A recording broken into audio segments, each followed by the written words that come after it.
안녕하세요. 크리스천 영성학교를 운영하고 있는 신상래 목사입니다. 오늘은 성경적인 기도는 훈련이 필요하다라는 제목으로 같이 생각해 보겠습니다. 우리네 교회에서는 제 이 제목 같은 얘기를 들을 수가 없죠. 새벽 기도에 나오거나 교회에서 정한 기도에 참석하는 것이 여유 시간이 나거나 결심을 실행할 의지만 있으면 되기 때문입니다. 그러므로 따로 기도 훈련이 필요 없죠. 또한 기도하는 사람들이 기도 자리에 앉아서 기도하는 내용도 목회자들과 교인들 각자의 소원과 욕심을 채우는 기도에 불과하기 때문에 그런 기도를 하는데 무슨 훈련이 필요하겠습니까? 그러면서 기이하게도 예수님을 닮아야 한다고 목청을 높이고 있죠. 그렇다면 예수님은 어떤 기도를 했는지 한번 살펴보겠습니다.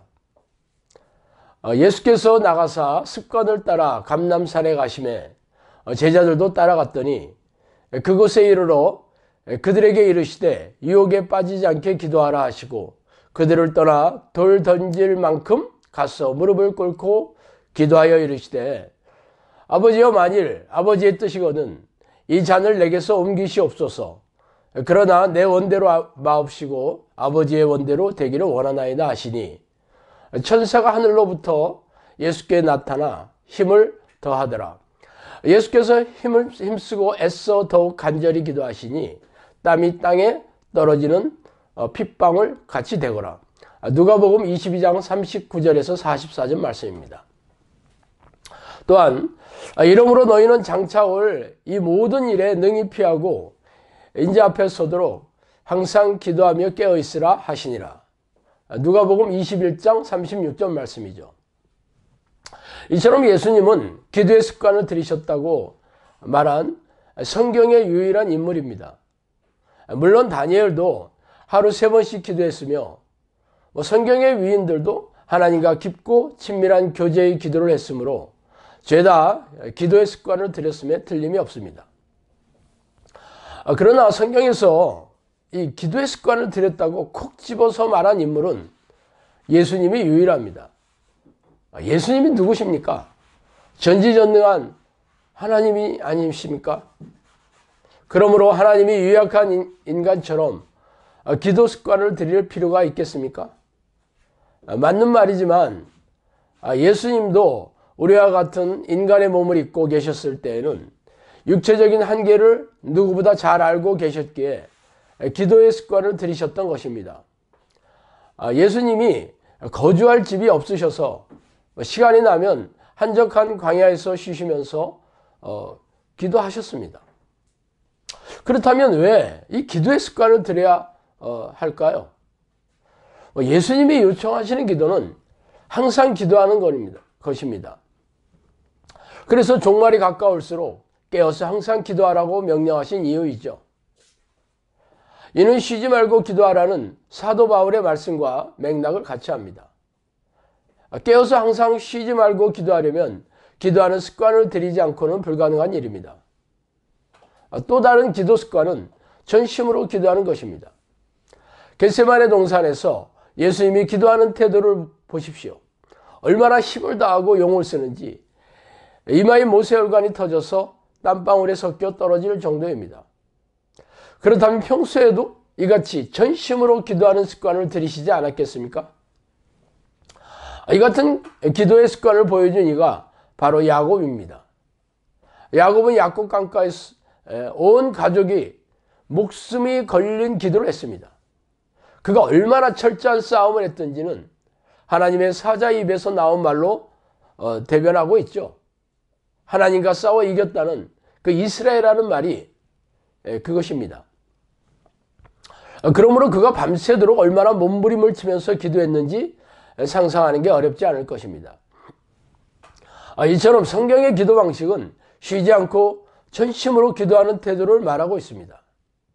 그러나 그런 기도를 가리키는 교회는 거의 없죠. 왜냐하면 새벽 기도에 나와서 자신이 원하는 목록을 한 바퀴 돌리는 데는 10분이면 충분하지 않을까요? 그래서 새벽 회에 참석하여 기도하는 사람들의 기도 시간은 1, 20분이 고작입니다. 뭐 시간이 남으면 기도 목록을 다시 한 바퀴 더 돌리면 되죠. 그렇다면 항상 깨어서 쉬지 않고 기도하는 내용이 뭐 자신이 소원하는 세속적인 축복의 목록을 반복하는 것이란 말입니까? 뭐 그래서 성경에서 요구하는 쉬지 않고 기도하라는 명령이 뭐 이해가 되지 않는 것이죠. 기도란 전지전능한 하나님과 깊고 친밀하게 교제하는 통로입니다. 뭐 기도의 내용은 하나님을 부르고 찬양하고 경배하며 회개하고 감사하며 하나님의 뜻을 요청하고 영혼을 구원할 사람들의 목록을 올려드리면서 간청하는 것입니다. 그러나 우리네 교인들은 그러한 기도는 형식에 불과할 뿐입니다. 자신들이 누리고 싶은 탐욕의 목록만을 반복하고 있죠. 하나님의 이름을 부르라는 말씀은 성경 곳곳에 널려 있습니다. 간절히 하나님을 찾으며 그의 얼굴을 구하고 성령의 내주를 간구하라고 명령하고 있습니다. 그러나 이런 기도는 습관이 필요하며 습관을 들이기 위해서는 훈련해야 하지 않겠습니까?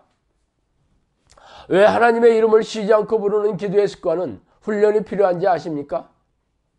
하나님을 부르는 기도는 악한 영들이 공격하기 때문입니다. 귀신들은 다른 기도에는 아무 반응을 보이지 않지만 하나님을 부르는 기도에는 놀라서 도망치거나 공격하기 시작합니다. 공격의 양상은 다양하지만 잡념이나 부정적인 생각을 넣어주어 기도의 집중을 방해하고 몸의 곳곳을 아프게 하거나 가렵게 하고 예전에 앓았던 고질병이 도지게 하거나 사건 사고를 일으키거나 가족이나 직장 상사들을 부추겨서 기도를 못하게 하는 이런 공격이 아주 집요하게 시작되죠. 그러므로 악한 영들과 피 터지게 싸우려면 영적 능력을 기르고 내공을 쌓으면서 기도해야 합니다. 말하자면 기도의 용사가 되어야 한다는 말이죠. 용사는 싸움을 잘하는 군인입니다. 그러므로 훈련되지 않은 군인은 군복을 입었을 뿐이지 민간인과 다름이 없을 것입니다. 그래서 성경적인 기도는 훈련이 꼭 필요합니다. 그러나 아쉽게도 우리네 교회는 형식적이고 희생적인 기도의 행위를 요구하고 있지만 정작 성경적인 기도를 훈련시키는 데는 별로 없습니다. 그래서 우리네 주변에 성령의 능력을 보여주는 교회를 별로 찾아보기 힘든 이유입니다. 성경의 위인들은 예외 없이 놀라운 이적과 기적으로 하나님의 능력을 드러내고 있죠. 그러나 우리네 교회는 형식적인 예배의식과 희생적인 신앙행위만을 반복하고 있을 뿐입니다. 귀신 들린 사람을 교회에 데려오면 손사래를 치면서 문을 닫아 걸고 정신병자를 데려오면 친절하게 정신병원을 소개시켜주고 있습니다. 그러니 이렇게 무능한 교회 지도자들이 가리키는 교회의 교인들이 그런 삶의 문제가 생기면 기도 자리에 앉기나 하겠습니까? 그러므로 지금부터라도 성경적인 기도 방식의 습관 들이도록 훈련시켜야 합니다. 여러분이 다니는 교회에서 이런 기도를 훈련시키지 않는다면 스스로 성경을 뒤져가며 훈련해야 합니다. 왜냐하면 천국은 대형교회에서 단체 버스로 가는 곳이 아니라 개개인 각자의 신앙의 성적표로 가는 것이기 때문입니다. 여러분이 쉬지 않고 하나님을 부르는 기도의 습관을 들이지 않았다면 천국은 꿈도 꾸지 마시기 바랍니다. 쉬지 않고 기도하는 게 하나님의 명령이기 때문입니다. 하나님의 명령을 무시하는 사람이 어떻게 천국의 백성이 되겠습니까? 오늘은 여기까지 하겠습니다. 감사합니다.